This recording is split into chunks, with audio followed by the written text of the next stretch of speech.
I have a long-standing and deep hatred for lawns. There are so many layers to why I hate lawns.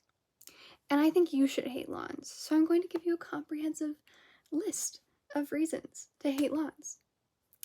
Before we start to hate on lawns, let's talk about why lawns exist. So, the word lawn was originally like a Celtic word that meant like a grassy clearing, and then it was sort of adopted in the 1500s. Landscapers started making these very large fields of just grass, and they were often used as communal spaces but essentially owned by the aristocrats. So these are signs of power. One of the biggest things about a lawn is that somebody had land that they could afford not to use to grow food. So the idea of a lawn is literally to waste space and flex that you own land that you can waste. You can waste your land.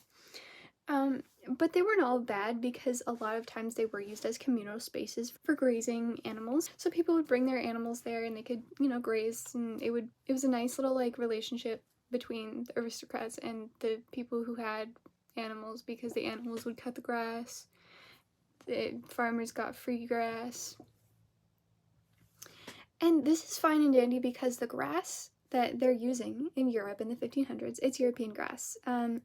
If you don't know, almost all lawn grass, especially grass that we see in the Americas nowadays used in lawn grass, is either originating from Asia or England. So technically your lawn is invasive if you live in the Americas. So very few people had lawns for a long time. It was an aristocratic luxury that you could afford to have a lawn. So when people came over to the Americas, they were like, it would be so cool if we all had lawns. Like we all get the ability to waste land. There's so much land here. Let's all flex that we can waste land. And also, people did bring over many different things, like many species, as they came over, and one of the biggest things that they did try really hard to instate was grass. I did forget to mention that part of the reason they brought over grass and tried so hard to instate grass was because it was what they were feeding the animals they brought over. So it was important for them to have large fields of grass for their animals to graze on. Okay, in general, there's a lot of varying in climates because, a whole section of the earth, right? So there are certain climates in the Americas that are great for grass, that grass thrives in, but there are other parts that, it sucks. If you notice a lot of communities, like they just have dead grass and like there's only like one crazy 40-year-old man who like fertilizes his grass every 2 weeks and like waters it every morning and like religiously trims it with like scissors. Like his grass is perfect and everyone else's is kind of dead. Like that's why. It's because you genuinely have to have the grass on like life support in a lot of parts of like America to like make it grow. So that's gonna be my first big beef. We're wasting land, and it's an invasive species. So because it's an invasive species and we're taking up a vast majority of our recreational and green spaces with it, it means that we are actively not supporting local, like natural native species, which means that the animals that usually would eat this, they're not getting that. So that's a big hit to our insect and animal population. Just the inedibility of the grass. Like there's a massive amount of grass. It's the only grass that's around, and it is like nutritionless to a lot of these animals. So that sucks, right? And so this grass is here, we're forcing it to be here, and it has no place. It's got nothing to do.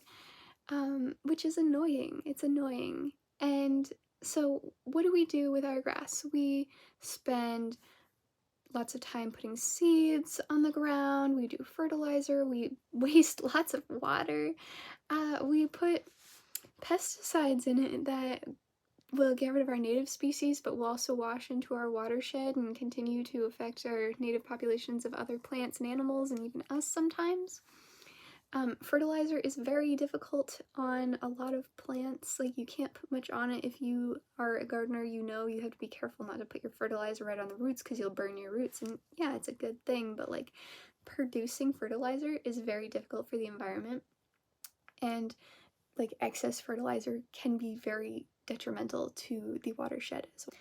So, a quick note, the reason that fertilizer is so bad to get into the water is because it leads to algae blooms, and this means that the fertilizer has gone to the algae, and the algae is now overpopulating the water. It will often cover the surface in great detail. I will show a picture. And the reason that this is so detrimental is that there's not supposed to be that much algae in the water, and it is taking all of the oxygen out of the water. It is using much more of its share than it normally would, and this leads to the literal suffocation of everything under the water. You'll find fish and other plants just dead and devoid of life because they have nothing to breathe because of the amount of algae on the surface. Well, so there's a lot of water contamination when we get into like our grass. But I also want to talk about the water wastage on grass. When you see a sprinkler, especially on a hot day, there's a significant amount of that water that's being lost to evap. Like, it's not even hitting the ground. And then when it is hitting the ground, it's not penetrating the ground because the ground is so hard and dead from like having exactly what the grass needs sucked out of it and nothing being put back into it. Because this is a problem with soil health and lawns and just monocropping of any kind. Every different type of plant is going to take its own unique set of things from the ground to grow, and it may or may not release some things back into the ground. And this is going to lead to deficits or excess amounts of certain nutrients in the soil. And soil needs to have biodiverse plants to become healthy and to have a continued cycle of replenished and managed nutrients in it. And when you monocrop, you don't get that. That's why the dirt in a lawn is so different and dead and lifeless compared to the dirt in a forest that has access to thousands of different species of plants and animals working to both pull and push nutrients into the soil. So you're killing your soil. Your soil, garbage, garbage. So you're probably even having to import soil into your lawn to fix the fact that you have a lawn. It's such a strange push and pull to me. It doesn't make sense. Like, you're fighting a losing battle every single day. Okay, back to water. So you put the water in, and a lot of it doesn't seep in, and a lot of it evaporates, and that just sucks. And the way that people water their lawns is often very ineffective. Like, we like to just spray water into the air, and it just doesn't get to the soil like it needs. Things like drip tape or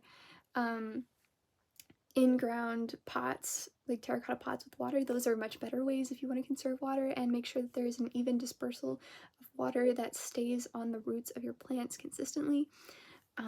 I understand this is very unpractical if you're doing a lawn, but again, I do think lawns shouldn't exist. So everything about a lawn in America is terrible. It's invasive, it hurts your soil, it hurts the environment. It's a pain. It's a losing battle. It's a waste of resources. What can I do instead of a lawn? And why do we all want lawns? So first off, we all want lawns because, again, well-manicured lawn is the quintessential opener for a well-maintained American household. Having a good lawn says something to the other dads in the neighborhood. Like, my dad loves his lawn to death. I have huge beef over it with him. He loves his lawn like a child. And all of his neighbors, friends, they all have well-maintained lawns, and he thinks it says something about them, and they all take pride and they all feel very strongly about their lawns. So even though we don't understand the long-standing aristocratic origins of the status symbol of having a good lawn, it's still something that's very much engrossed in our culture, especially for suburban cultures, like little suburb areas, towns, those sort of things. Like, having a nice lawn, that is a thing that people care about and that people will judge you about. Like, there are many stories of people having native biodiverse lawns and actually getting told off by their cities or having their neighbors complain because it's not aesthetically pleasing or doesn't fit within, like, say, HOA guidelines or things like that. And there's some protections in some areas for this sort of thing. Like if you are planting a lawn that helps your native environment actively, there are some bylaws that will protect you uh, depending on where you are. But again, there are actually people who've gotten in trouble, gotten fined, or gotten their lawns destroyed because they were allowing the lawn to be taken care of by the natural plants and species that inhabit the area. So that's the history of lawns and why I hate them. What do you want to do instead of a lawn? I would like to present to you native low-growing species. So there are two things about native species that will be really good for your lawn, make it easier for you.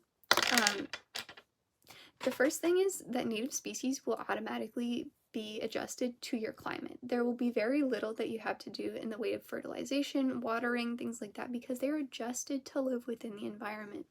This saves not only you, like time, resources, money, but it's actively, again, better for the watershed because we're not putting in excess chemicals, we're not producing all these things. So all you have to do is basically buy a pack of seeds, throw them out on your lawn, and since they're native and you're not actually doing anything to like help the grass, oftentimes many of these species will outcompete them in a couple years without you having to do anything, which, you know, very nice for lazy people or people who don't have a lot of time.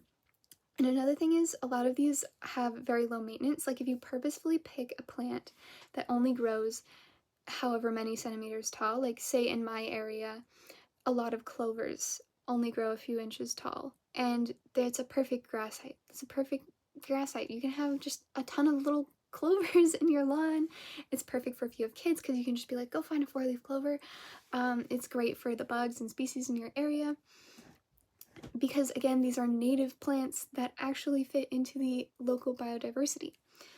These plants are also going to help maintain the health of your soil, again, like previously your lawn would not.